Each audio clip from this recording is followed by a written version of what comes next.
Pakikita ko sa inyo kung paano mag-add ng 2-digit na number. 23 plus 64. Kung meron kang papel at meron kang panulat, ay maaari mong gamitin ang pamamaraang ito. 4 plus 3 or 3 plus 4 is equal to 7. At 2 plus 6 or 6 plus 2 is equal to 8. So, ang iyong sagot ay 87. Ngayon, kung wala ka namang panulat at wala kang papel na hawak-hawak, ay maaari mong gamitin ang iyong imahinasyon. Ang kailangan lang ay magkaroon ka ng kasanayan ng bumilang ng 10-10. Kung bibilang ka ng 10-10, magmula sa 60, tatanggalin mo muna sa iyong isipan ang lahat ng sosobra sa 10 sa bawat ibinigay na numero. Sa 64, tanggalin mo muna sa iyong isipan ang 4 at gawing 60. Sa 23 naman, tanggalin mo sa iyong isipan ang 3 at gawing 20. So ito sa isip mo ay magiging 60 at ito naman ay magiging 20. So kung yan ay i-add mo at naglalaro sa iyong imahinasyon, magkakaroon ka ng 80. Saka mo ngayon, paglalaruin sa iyong isip, yung dalawang naiwang numero, yung 3 at saka 4. So 3 plus 4 is equal to 7. So idadagdag mo na lang yan sa iyong isip. So magkakaroon ka ng sagot na 87. Yan ay pawang dapat nangyayari lang sa iyong isip sa mga pagkakataong wala kang papel at panulat.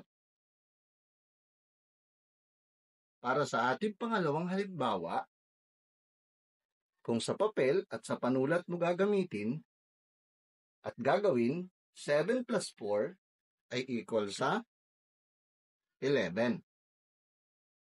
At dito mo ilalagay yung 1 sa 11.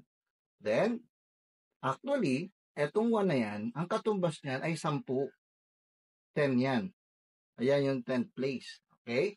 So, 9 plus 1 is equal to 10. Mas madali kasi yon, plus 3 is equal to 13. So, meron ka ritong sagot na 131. Ngayon, kung wala kang papel at panulat, maaari mo uling pagganahin ang iyong imahinasyon. Tanggalin mo muna ang 7 at 4 sa iyong isip. At ang ititira mo sa iyong isip ay ang 90 at saka 30.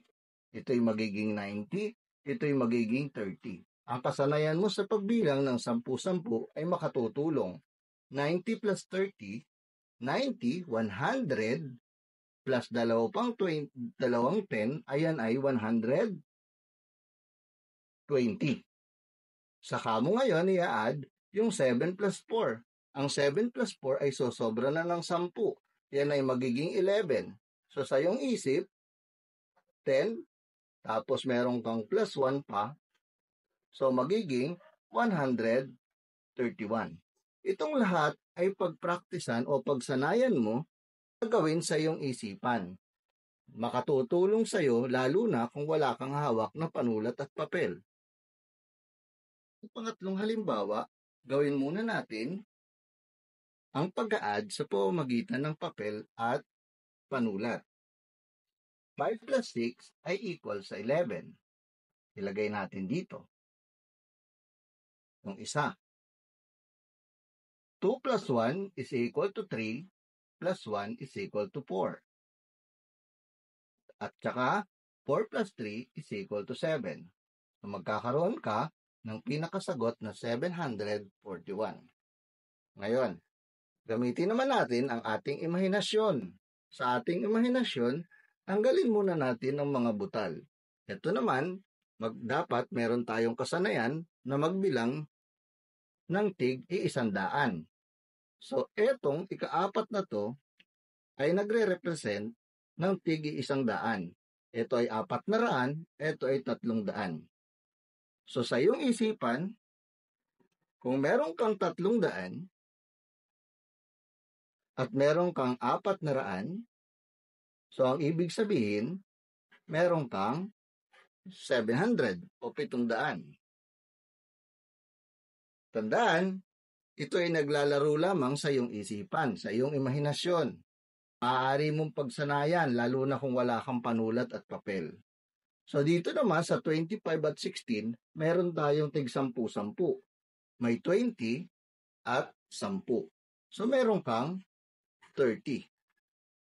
Tapos, meron ka ritong mga butal pa na natira, yung 6 plus 5, yan ay equal sa 11. So meron ka pa uling isang 10 at meron ka pa uling isa.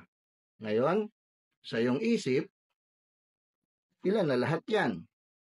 730 plus 10, 40. Then, 741. Napakahabang proseso nito kung titignan mo sa papel.